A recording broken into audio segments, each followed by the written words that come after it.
You know that feeling when everybody around you tells you what to do and you get the feeling that it's nonsense?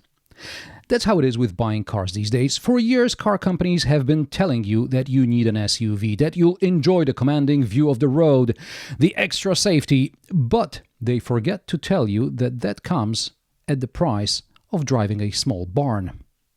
And let's face it, a higher car means greater wind resistance, so more noise on the motorway and higher fuel consumption. Also, higher center of gravity means poor handling. But not everything is lost. There is still hope on the used and new car market.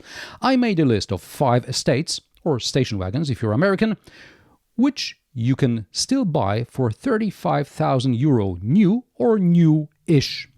I've divided them into 3 groups: the pragmatic choice, the executive choice, and the one for the enthusiast. So, what's worth considering instead of a trendy crossover?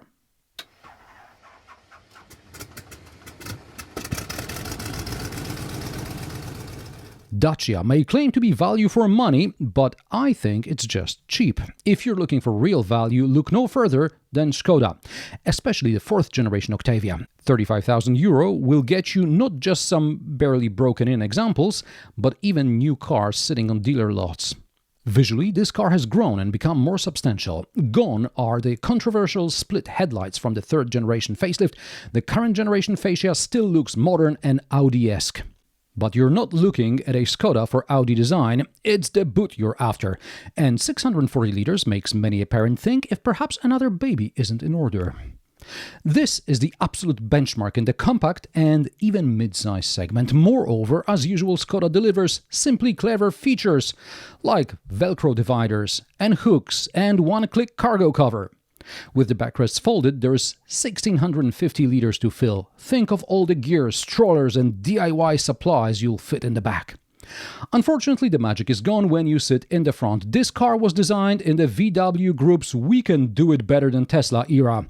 This meant getting rid of most physical switchgear and replacing them with a tablet. To change the temperature or to activate the seat heating, you have to click on the screen, and to change the volume, there's this bar below the screen that isn't illuminated. The multimedia system in the early production models had a mind of its own and liked to crash. On the plus side, the seats are very comfortable, and there is enough legroom in the rear to make that baby, or at least try. As for the drivetrain, the better equipment, the smaller the engine. A 2-liter TDI would be nice, but a 1.5 TSI is more likely. Both are economical, but taking into account current uncertainty regarding the future of diesel, petrol may be a safer choice in the long run. So, Octavia is a solid choice, but you have to accept that the interior controls are like a smartphone that constantly needs updating. If you are old enough to remember times before Wikipedia, take out your paper encyclopedia and check the word pragmatic. Chances are you'll find a picture of the Toyota Corolla Touring Sports, which is Japanese for estate. Funny story, in 2006, someone at Toyota had the brilliant idea that after 40 years, the Corolla was just for the old folks, while the new generation of buyers needed something fresh. So for Europe, they rebadged the Corolla hatchback and estate as the Auris, leaving the Corolla badge on the sedan for olden Eastern Europeans with mustaches who think hatchbacks are for sissies because real men, they drive limousines. This model lasted 2 generations, after which Toyota decided that since the Corolla is one of the most recognizable models in the world, returning to the nameplate made sense. The Corolla Touring Sports has a 270 cm wheelbase, which is 6 cm longer than the hatchback. The sedan has the same wheelbase as the station wagon, but if you want more space and prestige without the Lexus badge, there's the Camry with a wheelbase of 282.5 cm. But limousines are a topic for another episode. Leave a comment if you'd like me to make a comparison like this. Now, let's take a look at the boot. The tailgate opens electrically, also with a foot gesture. In early models, that could have been part of an optional equipment package. And just like in the RAV4 of the era, it takes forever, specifically 7 seconds to open, 10 seconds to close. The boot capacity is 581 liters. There's a double floor, LED lighting, shopping bag hooks, and a 12-volt socket. You can flip the floor upside down to protect the upholstery and use the plastic side to carry dirty stuff. Unfortunately, there is no hook to keep the floor in its raised position when you're looking for something in the underfloor storage compartment. And what's it like in the back seat? You open the door and at first glance it looks like the roofline is high, but you have to watch your head when getting in. Other than that, the legroom and headroom are okay. Footroom under the seat is less so. Rear passengers have air conditioning vents and 2 cup holders in the armrest. Unfortunately, there are no USB ports, nor is there a 12-volt power outlet. In the front, the upholstery is decent, though the cockpit can sometimes creak, especially near the screen or when you drive over bumps. The dashboard has traditional physical knobs and buttons for temperature controls. The dials are partially digital with traditional analog gauges for fuel and coolant temperature. The head-up display is large and easy to read, showing you the speed limits as well as navigation information. The multimedia screen in this older version falls short of today's standards, and the factory navigation system looks like an old computer game. At this price, you'll find not only the 140 horsepower version with a 1.8-liter hybrid, but also the 2.0-liter hybrid dynamic force with 178 horsepower. The powertrain relies on a unique operation of the eCVT, which maintains the engine at constant revs to ensure optimal acceleration. Above 120 km per hour, the wind noise around wing mirrors and road noise become obtrusive. Moving on to the executive or maybe compact executive-ish category, we have a strong contender, the 9th generation Volkswagen Passat, the B9. It's hard to find a new one for under 35,000 euro, but it's not impossible. On the used car market, 1- or 2-year-old cars with low mileage are up for grabs. One important update with the B9 generation is that there is no sedan. Only the estate, or the variant as VW calls it.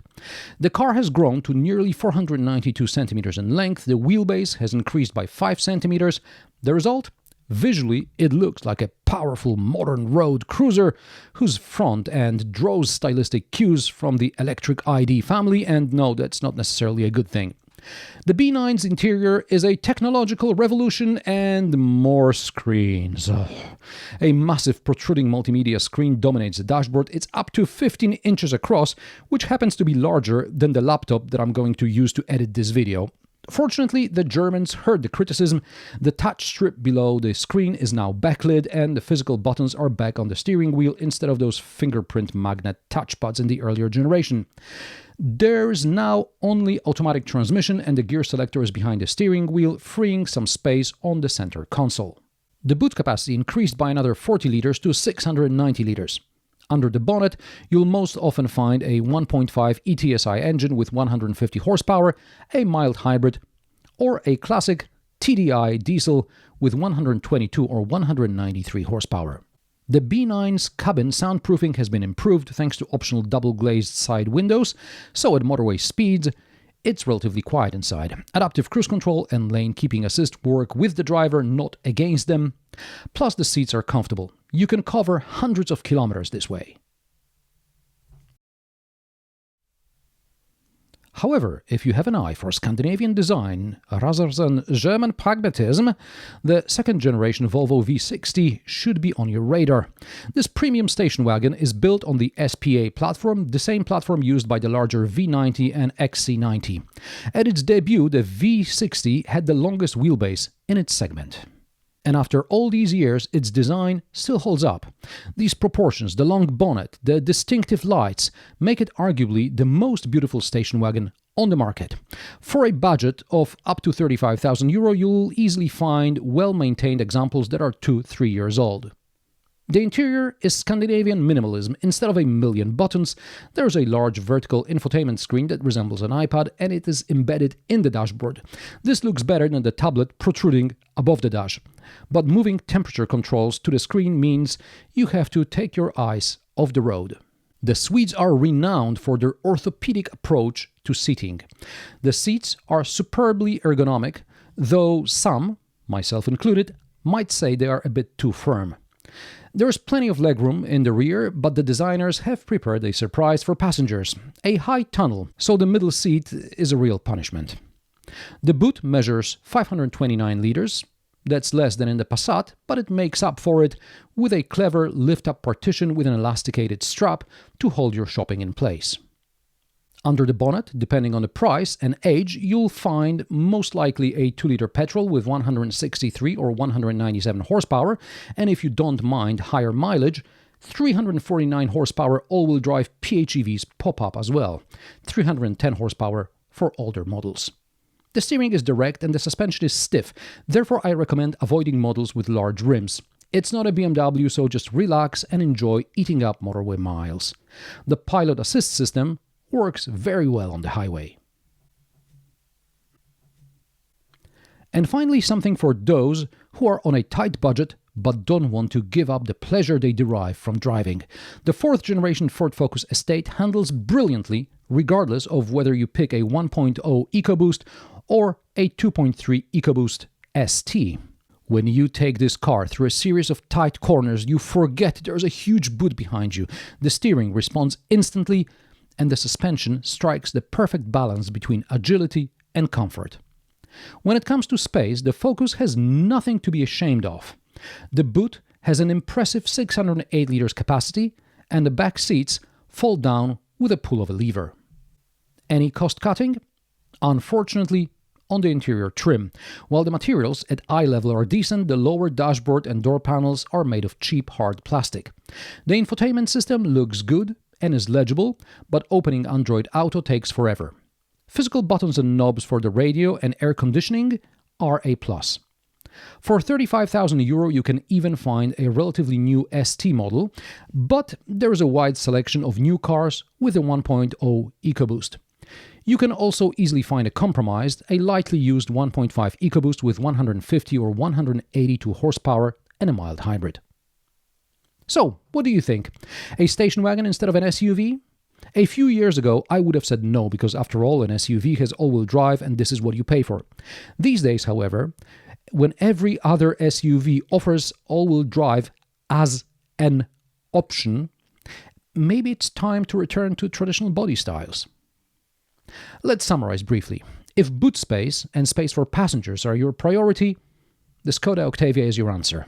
If you're looking for a hybrid that will do 1,000,000 miles in the city and you don't care if the tailgate takes a week to lift, choose the Toyota Corolla. If you want the most modern large highway cruiser, choose the Passat B9, and if you prefer unparalleled style, choose the Scandinavian Volvo V60. And if you simply enjoy driving on twisty country roads, the only right choice is the Ford Focus. All these cars are available for €35,000 or less, offering fresh, safe designs that are much better to drive than any crossover. What do you think about traditional station wagons? Have you succumbed to the SUV craze, or do you still value low center of gravity? Let me know in the comment section below. If you like my sarcastic, down-to-earth and possibly mildly amusing car reviews, join me every Friday at 3 p.m. Central European Time, and don't forget to subscribe and like this video as it helps me with the YouTube algorithm. Thanks for watching, and I will see you in the next one.